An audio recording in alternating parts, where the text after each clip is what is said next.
हाँ बस मैं निकलने वाली थी, वो सौम्या के ट्यूटर आने वाले हैं ना, इसलिए मैं वेट कर रही हूँ उनका। हाँ नमस्ते जी, आप कौन? जी मैडम, वो मैं आपके बेटी का होम ट्यूटर हूँ।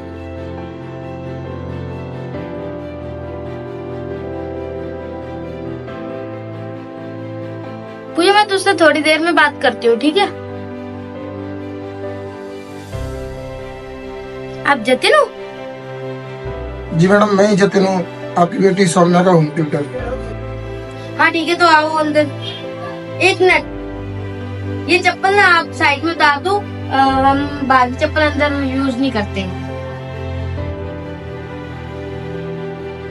Okay ma'am.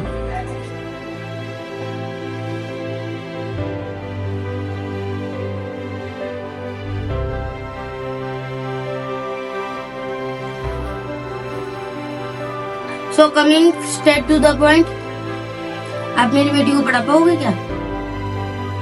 जी बिल्कुल मैडम, मैं एक एक्सपीरियंस टीचर हूँ और मैंने बहुत बच्चों को पढ़ाया है। मुझे तो नहीं लगता आप पढ़ा पाओगे। एक ना इंग्लिश कोड है, चलो मैं उसे हिंदी में बताती हूँ। इंसान की पहचान ना उसके जूतों से होती है, और इंसान को पहचानने में मैं कभी गलती नहीं करती।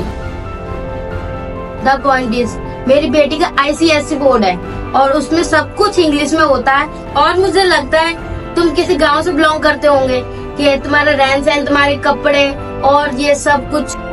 और मेरी बेटी अगर तुमसे ट्यूशन लेगी तो वो बिल्कुल तुम्हारे जैसी हो जाएगी, और वो मैं बिल्कुल नहीं चाहती। सो मेरी बातों को बुरा मत मानना, मैं आपको फैक्ट्स बता रही थी। I hope you understand.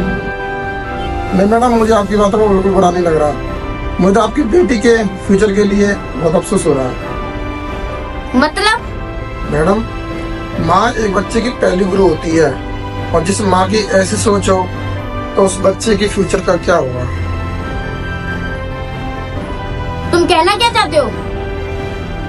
Madam, आपने मुझसे बहुत कुछ कहा और मैंने आपको बिना टोके सुना। मैं आपसे कुछ कहूँगा, आप बुरा मत मानना बस। मैडम, शायद आपने अनपढ़ की परिभाषा गलत किताब में पढ़ ली है।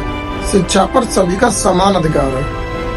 जिसे जीवन में कुछ करना होता है ना, वो समाज और परिस्थितियों से कभी हार नहीं मानता।